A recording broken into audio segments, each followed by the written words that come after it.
All right. We'll start right on time. So thanks everybody for joining us, and you can feel free to turn your videos on if you would like. We would love to see your beautiful smiling faces. However, if you're not speaking, if you could please stay on mute to reduce background noise, that would be wonderful. If you would like to utilize the subtitles, you can locate those at the bottom of your Zoom meeting. You may have to press the three dots that say more, and then you should see a thing that says live transcript. And then you can click show live transcript or show subtitles. It says something like that. You may also see a little CC down there that says live transcript, and you can also click on that. There are other directions in your attendee package if you would like to use that. And I think that's pretty much it. I'm going to just introduce Tim. So tonight we're going to be hearing from Tim Brothers. He is the Observatory Manager at MIT's Wallace Astrophysical Observatory, where he teaches students how to observe the night sky with robotic telescopes. He is also the Vice President of the Massachusetts chapter of IDA and a member of the Model Lighting Ordinance Working Group. And I'm going to toss it over to Tim. Good evening, everybody. Glad everybody could make it. Thank you, Lauren, and good morning to some. Yes, I live a little bit outside of Boston right now. Used to live in Boston, used to live in Western Mass, so I've seen the full range of what the sky can offer. But right now I'm living in this small town of Pepperell, and I'm going to be talking tonight about how we achieved what I would call a pretty good outcome as LED retrofits go. I think we've all know the horror stories. We've lived it. We've survived them. We've tried to change them, and sometimes we get successes. And I think this is one of them. And I want to highlight some of the things that I think went right, and some of the things that I perhaps goofed up on along the way to getting to this point. So everybody knows, I'm sure, these images. There's one of those classic NASA blue marble images from space, showing where the light pollution intensity is. I'll be mentioning a couple different locations. One is where I'm living, this small town of Pepperell, which is right here, and Wallace Astrophysical Observatory, MIT's off-campus observatory, which is about 45 minutes to an hour outside the city, and that's kind of right around here. And for those of you who don't live in the Metro Boston area, there's something we call the 495 corridor, which sort of defines the metro area, and generally anything within that, you're probably not going to see very many stars at all. Maybe you'll see a few planets and some of the brighter stars. At Wallace, when I first started working there in 2009, we could readily see the Milky Way, and we've lost that in the past 5 years or so. We're basically teetering right now on the line of about 20.3 sky magnitude. But we chose to live in Pepperell so that we could raise our kids in an area that's a little bit more rural, and it had nice inky black skies when we moved there. Even 8 years ago, it was about 20.7, so you could readily see the Milky Way at night. Now, it's been getting worse and worse each year. Okay.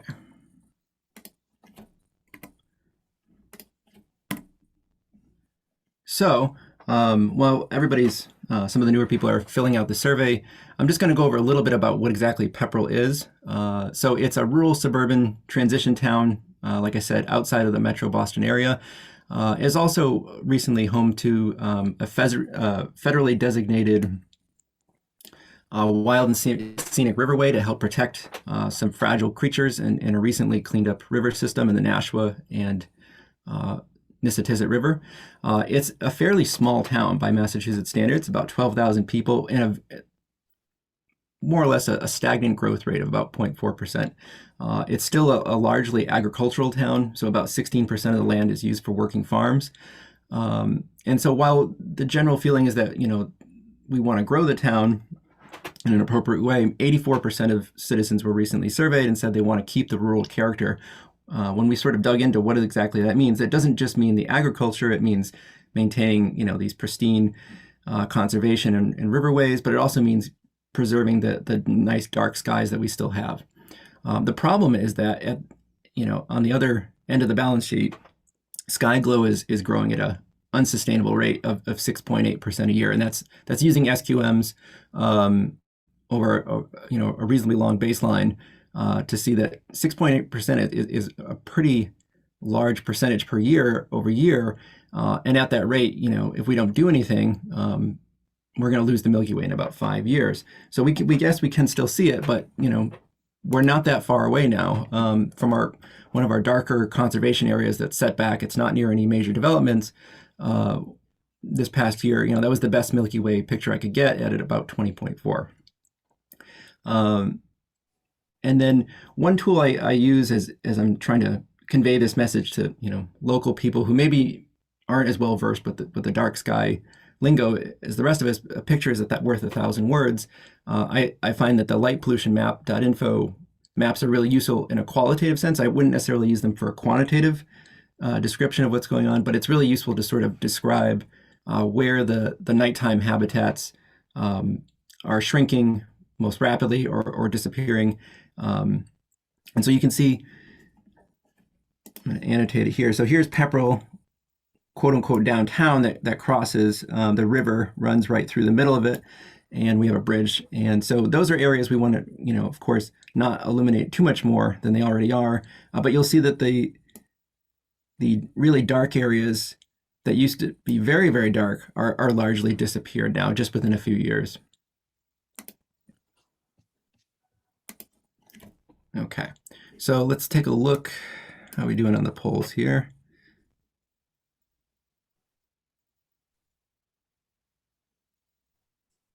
All right, I think we're still filling those in. Okay, I'll check back with that in a second.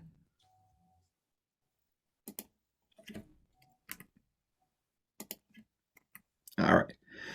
So I'm sure, like many of you, once you see a bad light, you can't be unseen. I think we've all gone through that, and I'm sure as we're driving around with other people, we start pointing out the lights, and then it sort of becomes contagious that you notice these bad lights, especially the LEDs, because they're point sources. The glare is unbelievable, especially some of the early generation lights. And then if you're somebody who's a night worker like myself, driving home, you have a chance to make a lot of observations of bad lighting and sometimes good lighting.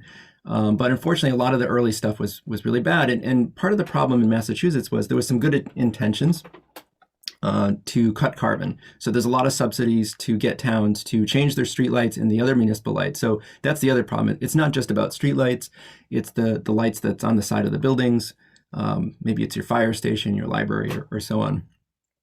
So we've really gone ahead and changed out a lot of lights. Actually, at this point, I believe we're over 70% of the towns and cities have converted to LED streetlights. Okay, so let's take a look at, let's see, poll number 2 here. So this is the question: if you were successful in getting good lighting, what did you do? It looks like most people tried to present at a meeting, went to a meeting, they wrote content on social media or newspaper. That this is pretty common. But it doesn't look like anybody contacted IDA for help. So that's something I did. I contacted people who knew more than me, tried to learn as much as I can and get up to speed. And definitely I encourage people to reach out to other people who even if you weren't successful, exchanging ideas is really helpful. So driving home from the observatory at night, I have to go from this town called Westford, pass through Groton, and head home to Pepperell. So until recently, Pepperell had not converted. Westford had, and Westford chose 3,000K streetlights. We were able to get to them in time and provide some input, especially since the observatory sits in their town. And we were able to get them to do, at the time, that was the best you could do, 3,000K, and we got them to do the fully shielded lighting. And then we were able to convince them to go one step further, which is dim by 50%. So the interesting thing about that is we were petitioning them for a long time to do the dimming, and months went by, and I called the town and I asked them, have you dimmed yet?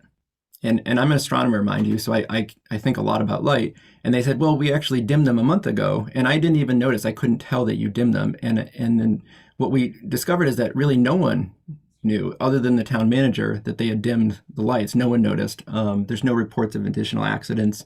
And so that sort of started to tip me off that, well, this is a real possibility with these smart controllers. We can dim them. Nobody's going to really notice. Your eye can adapt. And actually, I think I can actually see better driving home. All right, poll number 3. Let's see here.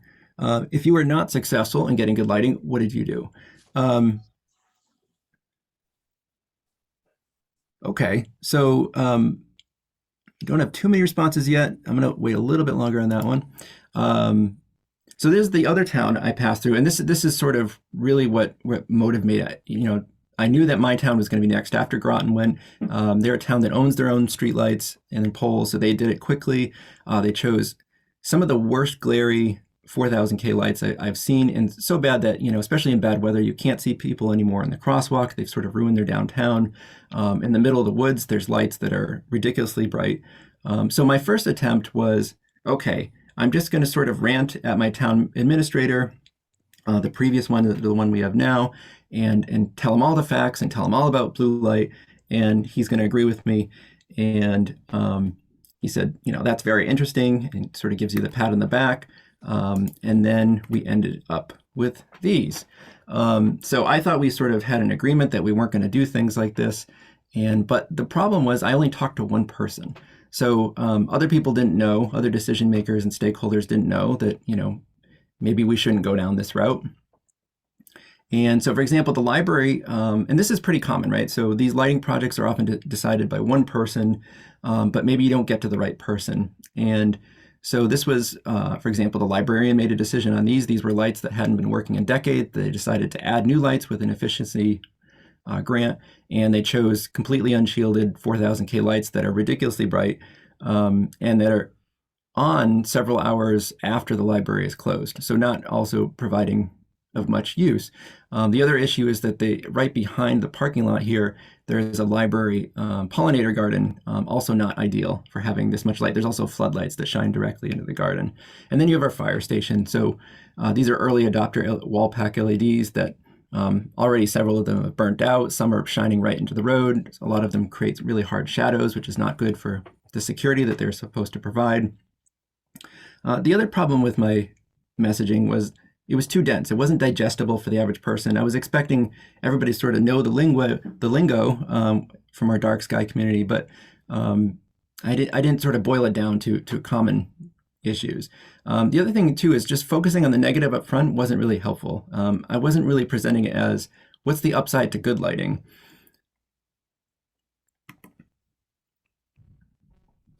Okay, so I took a step back and said, all right, I need a new strategy. That didn't work.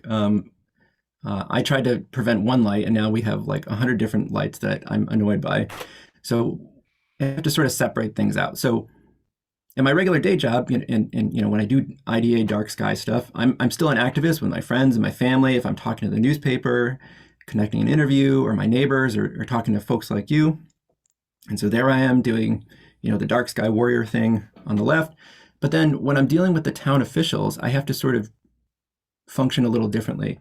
I need to become a consultant or advisor. I sort of need to be a partner in the decision making as opposed to an adversary. So first of all, identify the decision makers.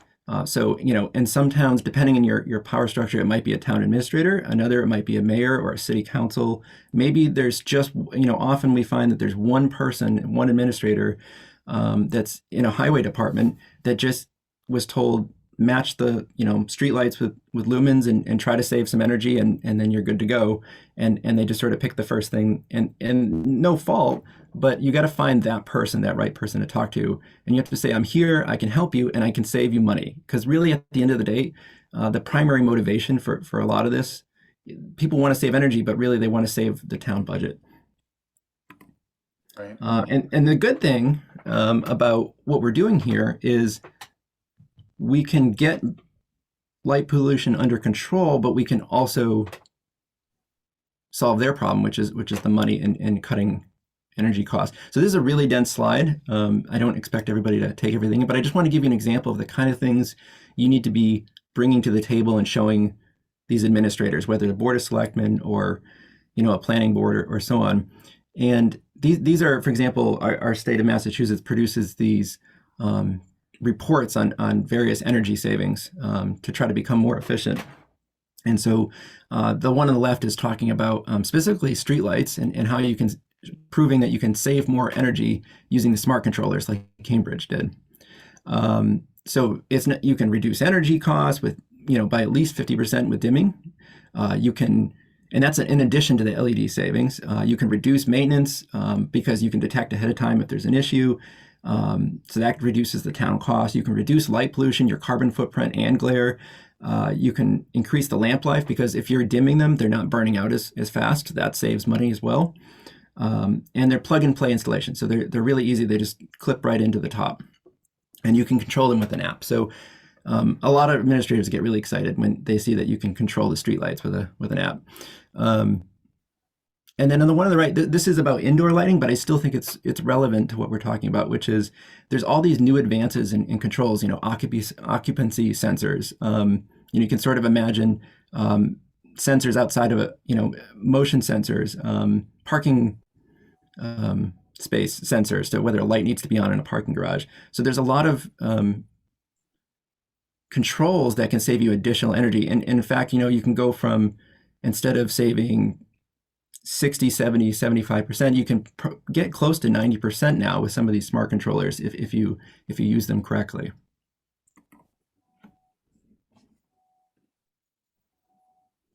Okay, so this is a little bit of a side note. This is actually a slide from a different talk, but there was a parallel effort here into this Streetlight program that I tried to construct.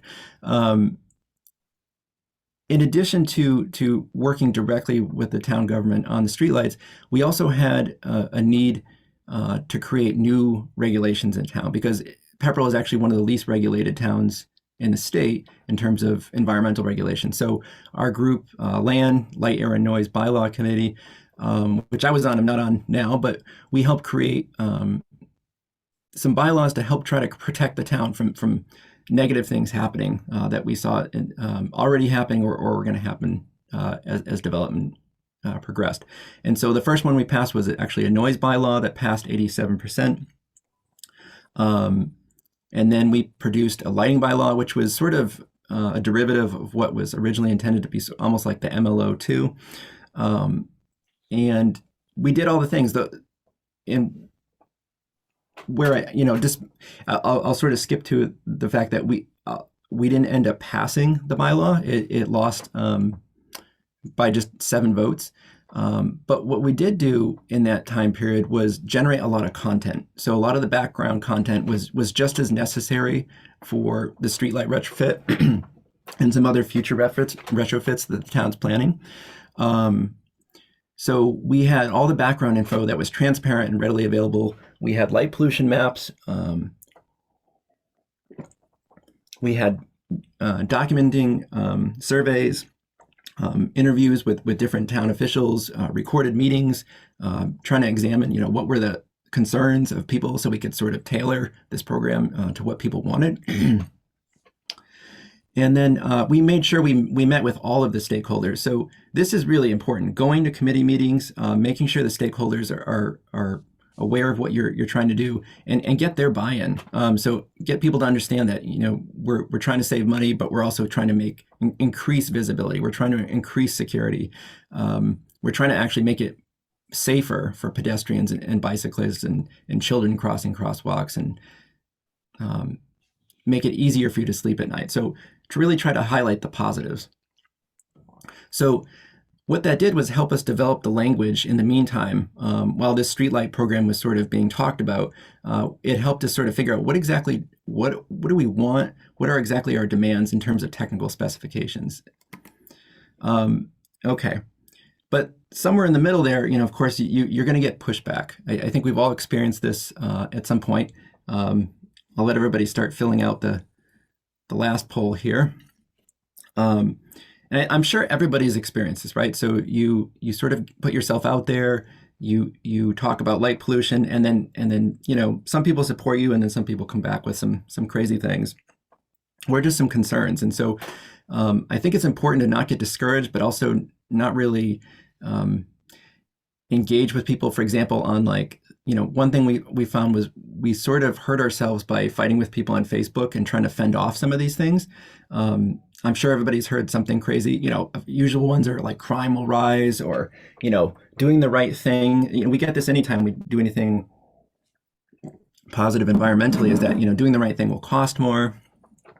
So it takes a while to go through all of those items. My advice is just accept that this is going to happen. Stay on message. Stay positive. Ignore the really crazy stuff. And if you feel like some of this negative parts are starting to exclude you from some of the meetings, find another way into the meeting. Find an ally. Cold call somebody. For example, and not this particular situation, but if there was some sort of kickoff meeting to getting into where a certain project is going, and you feel like a certain administrator isn't getting you into the meeting, or sort of saying, oh, we don't really need you, I think I have it under control, find out who they're talking to, and you know what, just call them and try to put input on the side, or find another person to invite you to that meeting.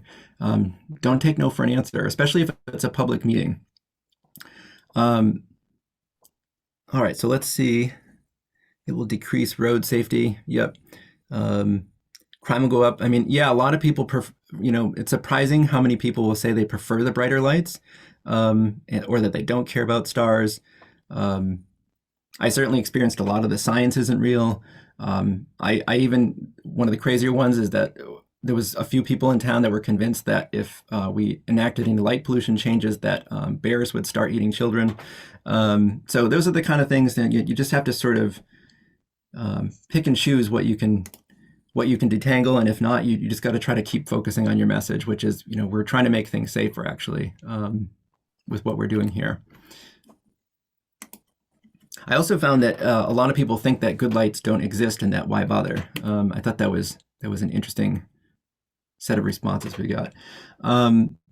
So, all right, back to the Streetlight program. So you've been involved, you've been, advocating that, hey, I can help you. I'm going to volunteer. So I essentially, in my case, offered to be an unpaid consultant, that I would help the town save money. They finally let me know, hey, we've got this proposal. This company called Real-Term Energy came in, and they've sent us a proposal. Do you want to look it over? And I said, excellent. So I got to look at the proposal, and pretty typical. A lot of these proposals sort of come in that they're not actually fully audited yet, right? So that they haven't gone through all of your streetlights in detail. They're giving you sort of a general overlay of like, well, we think you have this many lights, and we think they're this type, and we think we can replace them with such and such. But there's probably not any design work done yet, right? And they give some pretty upbeat things that they can do for you. And sometimes you'll get these from a utility company, and sometimes you'll get these from an energy company or a management company. So they'll reduce your energy by, say, 50 to 70%. They're going to reduce your energy bill. They're going to increase visibility. And one thing I was really happy about when I first saw this was that, okay, great, the spectrum part looks pretty good. We're at 3000 K. The wattages don't seem too bad. I guess I didn't really even know how many streetlights our town had. So it was a learning process of just getting a feel for, how do these work, these proposals, and figuring out what are the parts that are fine and what are the parts that I should maybe push on and see if we can do a little bit better. I've seen some other ones that are usually, much worse, that sometimes they have the 4,000 or 5,000 K, and they're, 2-3 times the amount of lumens that you need. But this one wasn't bad, but we went into it with a list of demands ready, and so we laid them on the table, and we were able to get into that second kickoff meeting for the project. And so this is what we asked for, and this was out of the bylaw as well. So the bylaw we had was sort of the leverage in the background to say that, we may pass this, so maybe the town should think about following the bylaw even if it's not passed, so that they're not sort of out of bounds with this project, if the project ends up concluding after the bylaw passes. So with that, we said, let's make sure all the lights are fully shielded. There's a bug rating of a max of 1, and especially for the uplight, let's try to shoot for 0. Make sure that the CCT is no higher than 2700. At the time, we thought that 2700 was probably the best we could do. And we felt like that would be a pretty, that was the warmest color that we were aware of was anywhere in Massachusetts. We also requested, and this was one of the things that these couple next items that I think were really essential, is that we wanted to see more transparency with these projects. We said the town has to seek public comment prior to installation to prevent the unforeseen negative impact. And two, that it must provide a demonstration of these installations of at least 3 different types of luminaires before we make a decision. That they have to have smart controllers. That was an easy sell, the smart controllers, because just the idea that you can have more direct control, you can dim them, you can brighten them in emergency, like you have lots of different options. They sound fun. So that wasn't a hard one. And then the other thing to remember is that house side shields can be really important, especially for those who are worried about, if you have a second story window that's right outside the light and your house is really close to that light. House side shields can be really, really useful tool, but make sure you order those up front because especially with these efficiency programs, you might not get some of that stuff covered later. The other thing to notice is a couple of the numbers. So they sort of at their first glance said most of the lights we think are around 50 watts, high pressure sodium, and we're going to replace those with 18 watt LEDs, and that should give you generally about 71% reduction in energy costs. So just remember those couple numbers. We'll get to those in the end, 18 and 71. Okay, so next meeting, we get to product evaluation. So that the company takes all of those demands and they say, okay, we're gonna look those over and see what we can do. They were familiar with the IDA. They were familiar with what dark sky compliant fixtures might be. They did not design a lot of projects, as far as I know, for communities with as many demands. I think they were sort of amused how many demands we had. But honestly, I can't say a bad thing about working with this company. They didn't reject a single thing we asked for. They're lighting designers. They knew how to cope with our demands. And so they came back with lights that were completely compliant with everything we asked for. So all the lights were 2700K, 7-pin controllers. Late in the game, they did offer an additional light. So there was this Cooper brand that had 2700K, and they came back and said, well, we've got this new one that's 2200, and we'll throw it in at no extra cost. So that brought us up to 5 LEDs, and we kept 1 high pressure sodium as a control. And we didn't tell people that up front. So we demoed 5 LEDs and 1 high pressure sodium. And then we were able to secure with the town to commit to the house side shields for at least 10% of them up front. Okay, so I covered up the total price because it's not so important to worry about the price because that can also change over time. But it's important to know this is kind of what you're going to be looking at for these product evaluations. They're going to talk about price, but they're also going to talk about things like average lumen per watt per dollar score, and in this case they weighted pretty heavily the photometric performance because that was one of the things we were talking about. So that's where the dark sky stuff comes in, and then they scored them, and then we crossed out a few that just didn't make the cut. And so we set up this demo. So a few months later, it took a little while to procure pairs of 5 sets of lights. And once they were installed, and by the way, you might sort of be thinking like, geez, didn't this just blow up the cost? Isn't this like a phenomenal thing to do, buy different lights? Well, no, because they just, they put them up in a matter of a few hours.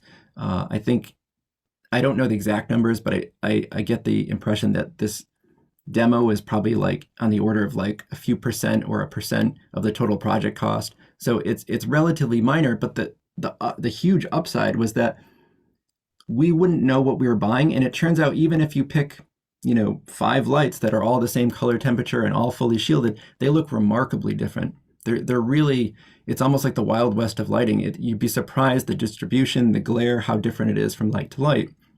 And so it was really important, even for myself, to see like, wow, I was surprised that light I thought was going to be good and it actually ended up being terrible. Or one that I didn't expect much out of ended up being really nice. So we tested for 2 weeks. First week was at full brightness. So, and what I mean by that is they matched them to the existing high pressure sodium. So they were matching the lumens at 100%. And then the second week, they dimmed them by 50%. And so that left inset picture, comparing two lights, they look sort of similar. One is the 2200K, this is the Cooper Archeon light, operating at about 16.5 watts with the 7-pin controller, and then the 50-watt high-pressure sodium, which is sort of the nominal light in town, or in most towns, I should say. And the color is fairly similar. I would say that the 2200K is probably like almost like it feels a tiny bit whiter, but it's a pretty good color representation. And so one light in particular, so we did the survey through using Google Forms, and one light through the entire survey, no matter what it was, visibility, least glare, most pleasing color, overall preference. And we didn't tell people, by the way, which light was which. That was the other thing. We just said there's light A, B, C, D, and E, and people chose the 2200K on their own.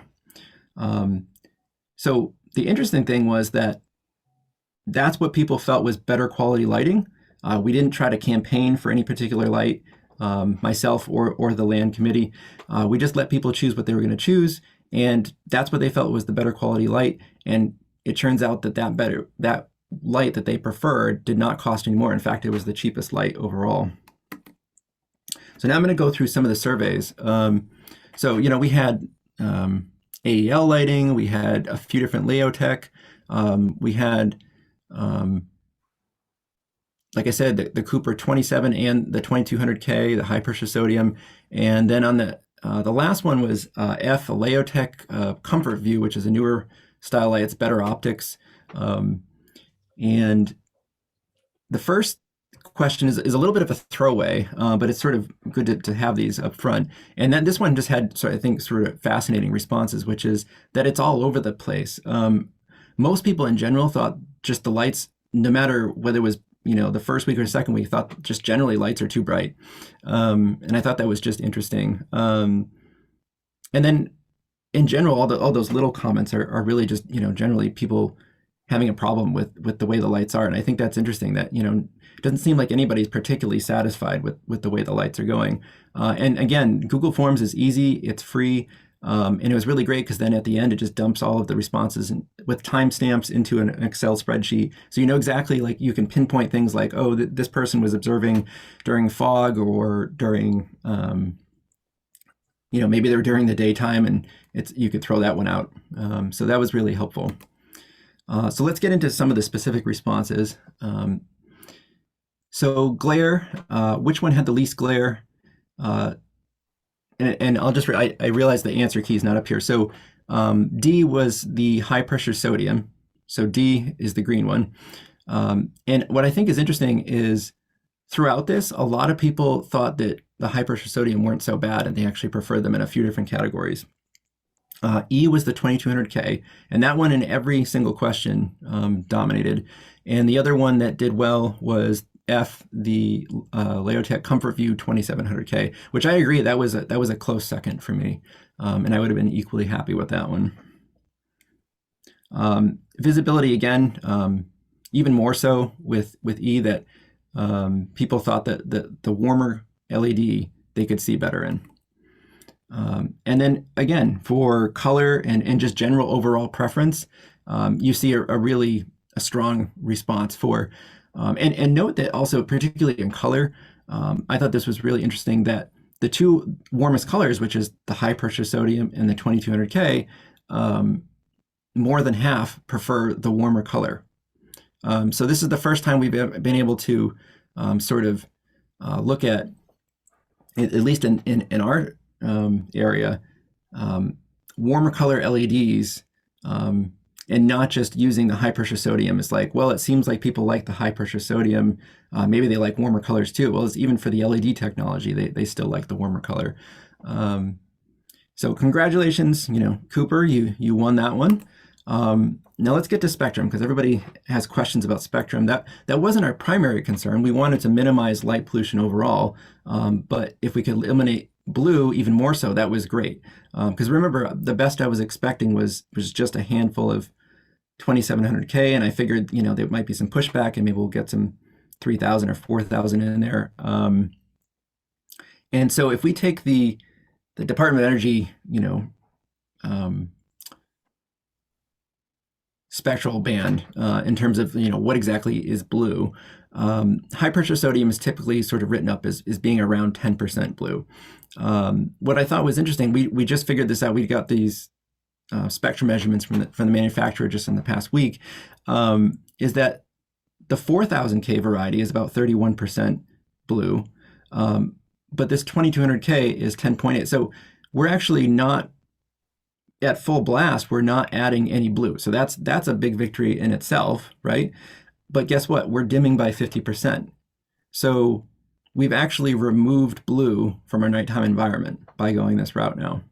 So we've actually cut blue versus adding it, which that was really exciting. And I actually didn't expect to be doing that in this project. I was hoping to just sort of not make it too bad, but the fact that we actually reduced it is pretty exciting, and that we can still see just fine. So as I start to wrap this up a little bit, and then we'll get to any of your questions you might have. Generally, I would say that this path was a success. So we offered the town consulting. They took our offer. We were able to help them save money. We at least didn't make light pollution worse. We may have actually improved the night sky. We're still waiting for results on that. So one of the things we did in parallel with this is we took a survey of the town with SQMs before the retrofit. And so we have a pretty good idea of we have almost like a little mini map of the town before. And right now we're conducting a second sweep after these lights came in. There's a few stragglers. There's a couple of the higher wattage ones for the main road that we're still waiting to come in. So we may not have the full picture until next spring, but this is really exciting. So we're going to actually have some real quantitative numbers of, going this route, especially in a town that's not really changing too much, other than probably adding a steady stream of residential lighting over time. And we were able to achieve all of our project design goals. So bug ratings, lower CCT, fully shielded plus the house side shields, public buy-in. So that's really important, right? So that, people aren't angry about the outcome. People had a say, people got to complain, people got to have input. Even, talking to several officers, the police are happy with them. So that's a victory too, right? So often we hear that, we think that police officers want it ridiculously bright. They actually thought that this was really appropriate lighting for at night, talking to the guys who work the midnight shift. We achieved 50% dimming. So remember I talked about 18 watts and 71% reduction in energy. We actually saved 75% energy reduction going this route, and we're using 17 watts per light as opposed to 18. So we did really good. We didn't use more energy, and we didn't make sky glow worse as far as we know. Still on the to-do list, though, is that I'm not sure how this works in other towns, and I'd be curious to find this out in other states or other countries, is that in Massachusetts, electric companies can still charge a minimum of 25 watts per streetlight. Well, what that means is LEDs become more and more efficient, and they're going to continue to do so, and there's going to be new technology that's going to be even more efficient. They're still charging 25 watts even when you're using 17, and some of these lights in town are only using 12. That the average is 17, but some are much lower wattage. We're paying almost twice that.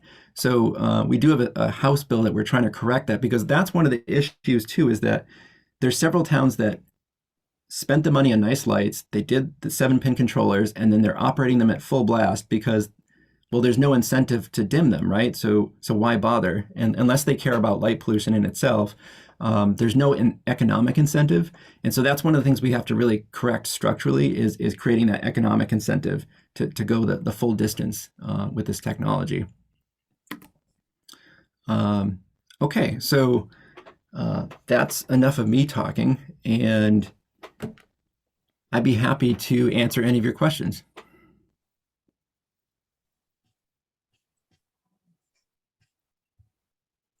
Wow, that was awesome, Tim.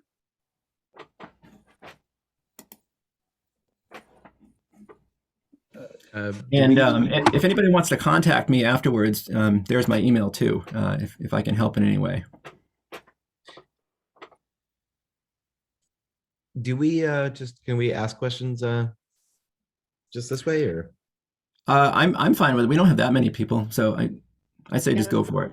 Oh my God, I have so many. I'm so proud of what you've done. It's an amazing job. I mean, I'm in Chicago, so we have a different kind of level of how to do this. But I think you actually have a really great model.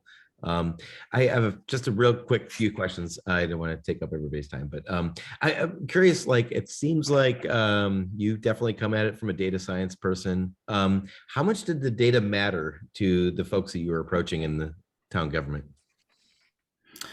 Which data do you mean exactly? Well, anything like, like you're taking SQM readings, you're talking Sure. about efficiencies, you're talking about, frequencies, did they read that? Did they does that matter to them? Yeah, so my background is physics and astronomy, right? So I'm used to talking about stellar magnitudes and things and sky, background.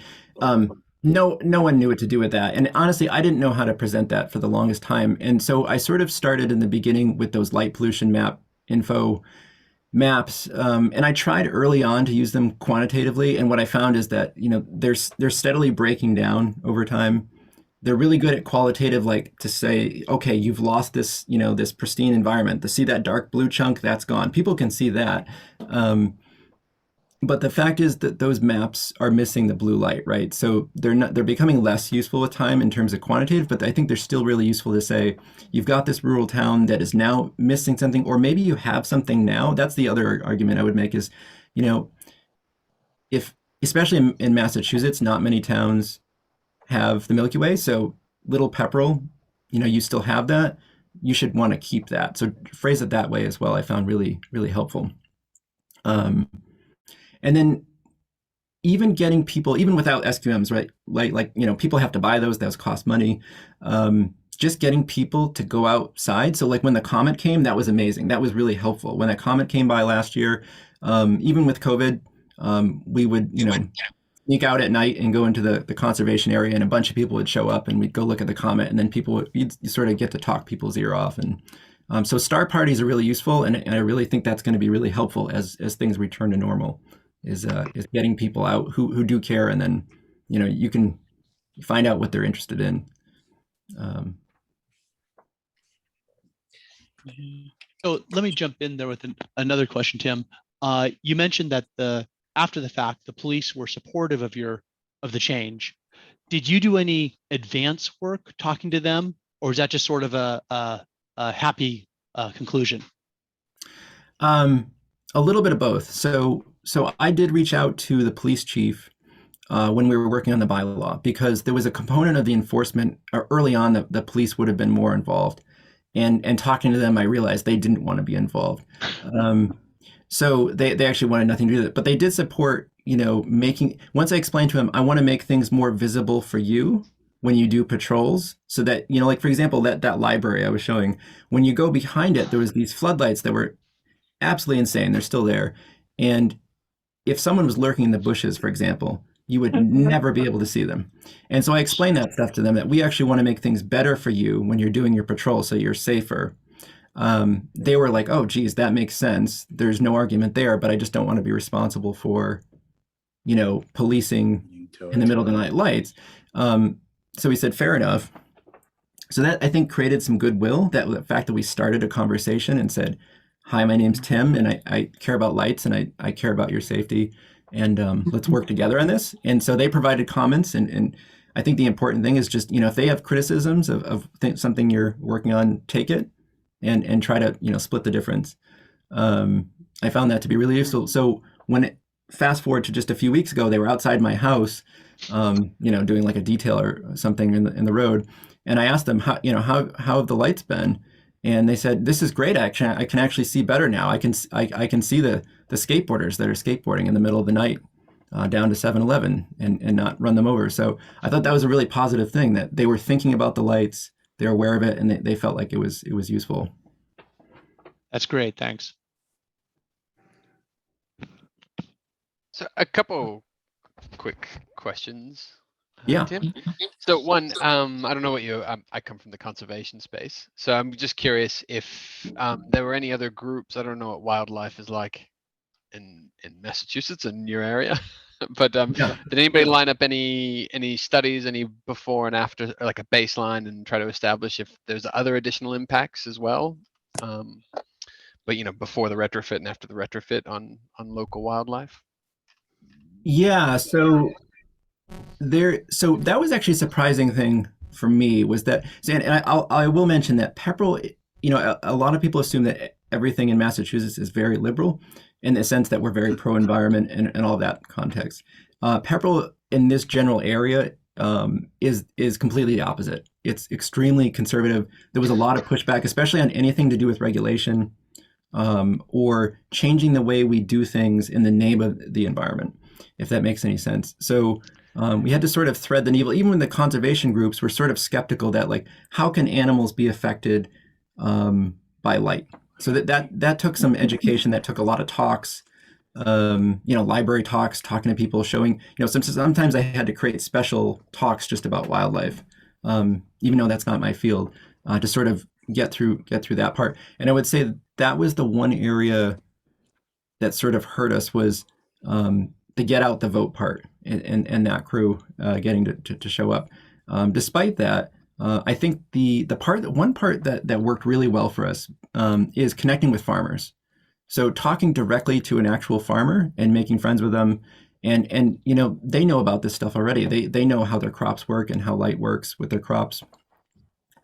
Befriending them, talking to the agricultural board, in this case, that was a much more useful thing. Getting them on board, talking to them about their concerns. There was things that I had to learn too. For example, that people who have horses often have these crazy bright barn lights to get their horses in at night, and they don't want to be told I can't use a certain light. So working out with them, for example, with regulations like, okay, maybe for agriculture, we have the special exemption for special tasks that people use because that's not really the problem we're going after. Or, when the baseball coaches got worried that we were regulating light, they were worried that we weren't going to allow them to use their baseball fields. Well, no, that's what we weren't at. We weren't after that. So writing things in so that, no, the kids can still play baseball. We just want to make sure that new lights don't pop up that are terrible. So I think you can thread the needle and satisfy both sides.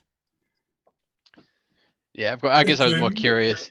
Oh, sorry, you got next question. No, sorry, yeah, okay. Mine might be quick. So it's Mike Chapman here too. I'm just curious that there were like color rendition wasn't an issue. The color rendition of the lights we chose? Well, yeah.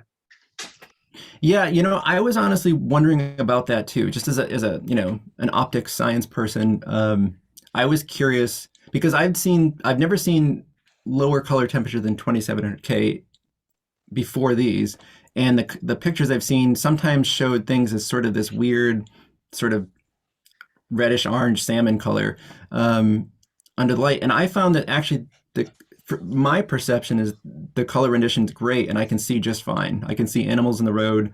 I can see pedestrians. The glare at least appears better than some of the other lights. I did have a lighting designer take spectrum of them, and he's working on some details with these lights. He did say there's something odd about the color rendering that they're not quite sure about, and they're going to investigate. But so far in town, at least, we've had no complaints about the way things appear and navigation or anything like that. I'm just astonished because that would be like the major complaint about going underneath 3000K. That's what we were told, but I don't know. I can say, so I'm an astronomer, so I operate in full red light, like only red light, like in a submarine all the time. And your eyes adjust. I don't know. I know there's a concern about how perfect CRI has to be. These are 70 CRI, by the way, for what it's worth. And I know that breaks down a little bit, at some point, but I don't know. I think they're perfectly fine. Maybe they wouldn't be the perfect fit for every community. But we're a rural town, and keep in mind our our streets don't really go much above 35 miles per hour. Yeah, So that's another consideration too. Yeah, Tim, I'd like to Hi, Pete. add something. Yeah, even though the images that you showed of the high pressure sodium and the 2200 Kelvin look really similar on the screens, our eyes are far more sensitive to just a little bit of blue that is in these products. Consider that the color rendering of 70 is usually what a 3000 Kelvin product is as well. Okay, 70, even though it might look kind of orange, but the color rendering, which is what's critical, is 70 compared to the high pressure sodium that it was next to, which is 23. Okay, so it's a profound difference. That little bit of blue goes a long way towards people saying, I can see better, which was like the person saying, yeah, I'm driving, I can see the guy on the skateboard. Even though it looks like the same color on our screen, our eyes are picking up that blue light, and it's just a huge world of difference. So the CRI of 70, that's what a 3000K would be. Yeah, and I think to that point, I told you the story of, I drive home from 3,000 fairly well shielded to 4,000 terribly shielded to the 2200K. And in terms of like what I care about at night, can I see a deer crossing the road out of some bushes? I can see that the best under the 2200K. And I mean, I would say the 3000K is a close second, but that 4,000 with really glary lights and way overpowered, good luck seeing anything in that kind of light. Yeah, for sure. Because there's another human response to the short wavelength, and that is to torque down your iris. So that blue light, which is being helpful, is actually inhibiting light coming into your eye by pupillary response. So what's the point of doing that? I see a question about narrowband ambers having low CRI.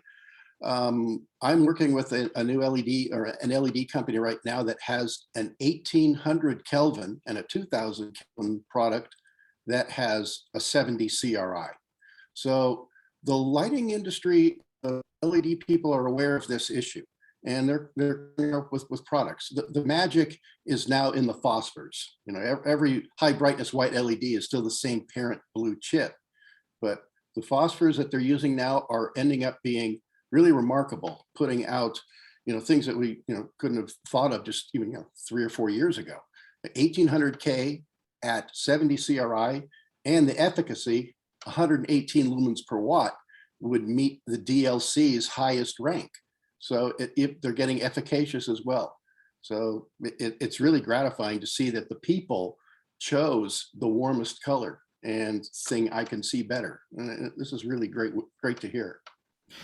Yeah, and so much so that, actually quite a few towns have contacted us now and say they want to, cookie cutter and copy this and transplant it. So, that's one of the reasons as a scientist now, and I'm hoping, we're inviting other lighting designers to come in. In fact, even Cooper Lighting flew up a team after they installed them. We're the first town to get these lights, by the way. And they flew in a team with drones and took measurements, and I've been taking my own measurements. And, our hope is that we can sort of continue to collaborate and figure out,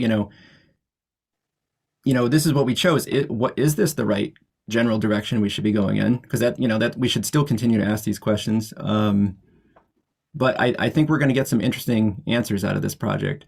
I want to answer a couple questions in the chat. One person asked something that's really, okay, you say us, who else helped you? I will say that IDA headquarters was extremely helpful. I talked to Pete, I talked to John Barentine, was extremely helpful in this. My IDA chapter, there's a wealth of knowledge in the chapter with people with different expertise. I talked to lighting designers. Throughout this, I'm also on the MLO committee, working on the new MLO, and talking to people, everybody from the IES to the IDA were extremely helpful. And I should particularly shout out to the land committee that survived what we survived in town, facing all the opposition that we did, and stuck with it. And even people who initially maybe were a little skeptical, really were extremely helpful in helping go to the table and helping me go to the Board of Selectmen and say, this is really important. We should, this demonstration, which that was the part that we probably got the biggest pushback from the town, was, oh, the demonstration's not necessary. We just need to choose the cheapest thing. And really, trying to create a consensus with the board and get a vote on it to say that, you know what, this demonstration really is important, and public input, especially in today's age where everyone's sort of suspicious of one another. Transparency and public input is extremely important, and I think it led to a really nice outcome. Only one more question. So, like, there was really only HPS in town. That's really only what you replaced? No mercury vapor or metal halides or... No, it was all high pressure sodium. And let's see, through the audit, I think they found that like a few of the lights that we'd been paying for were actually private lights that were stuck up there. Some were, they don't know where they came from, that were eliminated. The one thing that, you know, I wish we could have explored a little bit more, and maybe down the road we can, is do we need the lights at all?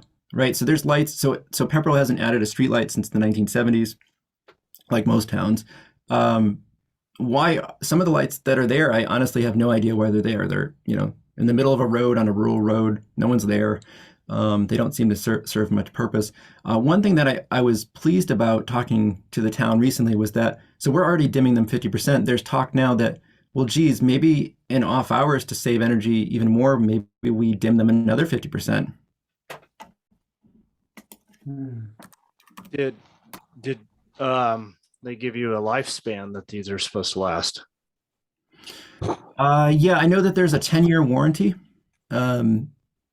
So, you know, I know that people sometimes say, or that the companies will often tell you, you know, they last, I don't know, 30 years. I'm pretty skeptical that LEDs last 30 years, having used them for many years. My LED got 10 years out of it, just died here last week. And it's on my shielded fixture outside the house, and it was not always on. So yeah, whatever, and so whatever that means. So I mean, that speaks somewhat to, so one thing you can do to make them last longer is dim them so that you're not burning them out through the heat dissipation. So that can save you as well. So I'm going to try to pick a couple more questions here out of the chat that I missed. Bear with me.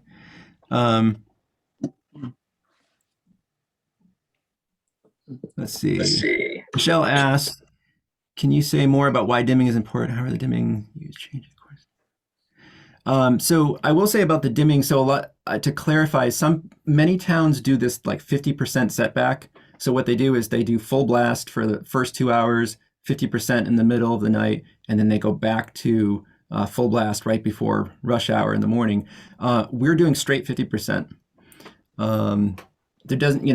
There doesn't really seem to be a need for being at full blast. And so we're just doing the straight 50%, and hopefully we can recoup that at some point. But dimming really seems to be, you know, really the key where we can really start controlling when and how and where we use these lights. And I think this is just probably the beginning. You know, some of the lights we were actually looking at developing an outdoor lighting laboratory at MIT to study some of these things. And one of the things that is really exciting down the road is not just tuning the dimming and the timing, but also the color. So there's new things down the road that are going to be coming where you're going to actually be able to select the color. So maybe you have different colors in different situations at different times, and you would also be able to change that with an app.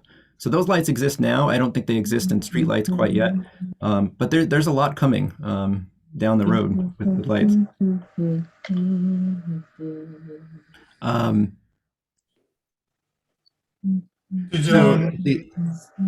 Sorry, Tim. Yeah, go ahead. I'm just reading through the chat here. Did you ever do any modeling before? Did I do any modeling? Yeah. No, I had no ability to do any modeling other than we were sort of, you know, that's one reason why we did the before SQM survey. We tried to get a handle on what was the problems in town. I would say the biggest growth factor in terms of light pollution is, you know, there's some of those really bad municipal projects I showed you, but then I think it's probably mostly bad residential lighting that people are installing on their own. So the DIY stuff. If you look at the stuff Christopher Kyber's doing, like I can't remember the town, but one of the towns recently, you know, where they turned the lights off, I think it might have been in Poland during a lockdown. Really, if you start, and from his work on dimming as well, generally it comes down to like really street lighting is only 30 to 40% of the issue.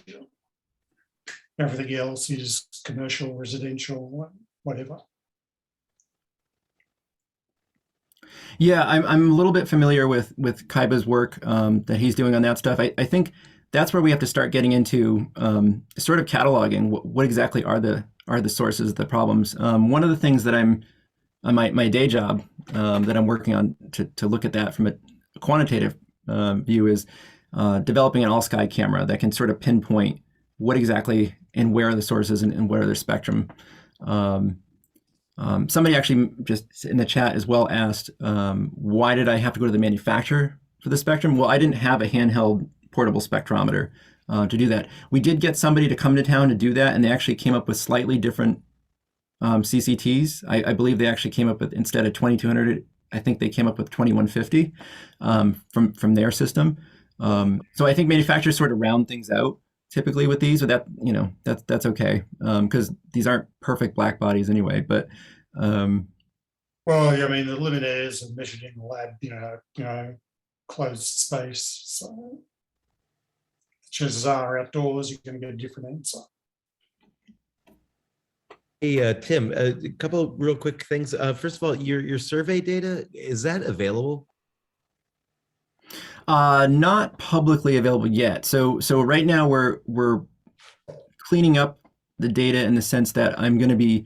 So I did participate in the response, just as a disclaimer. I'm going to be removing like my response and stuff, and then we're going to retabulate it just to be clean about it. And then we're going to try to write it up and publish it once we have some of this SQM data. But soon, once we get kind of it all cleared up, we'd be happy to make that public.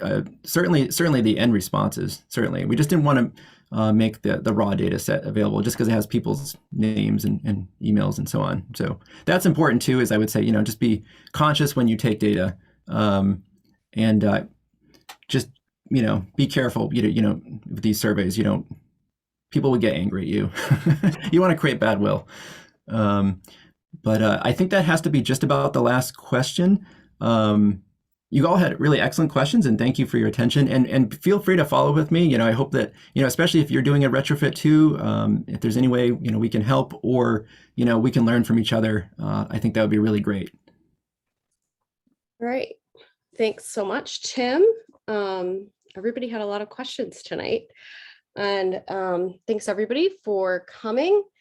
And the next session, as a reminder, is Europe, Middle East, Africa, and India, and that starts at 2 a.m. Pacific, 5 a.m. Eastern. Am I looking at the right thing? Yes. 10 a.m. GMT or UTC, and 9 p.m. Australia Daylight Time. This is all in your attendee packages, and I will just drop a link really quick. Make sure everybody has it. The schedule is in there. Everything you need is in there. The links are in there, and we will see you at the next session. So thanks for coming. And Tim, that was great. Thank you. Thank you. It was very close to home, and that was quite a good experience that you pulled off in northern Massachusetts. I'm happy for you that it worked out that well. Excellent. I think there's hope. I think we're turning a corner. So get to it. Yeah, that was great. Thank you. All right. Good night. bye, everybody. Thank you, Lauren. Bye. You're welcome. I'll talk to you soon, Tim.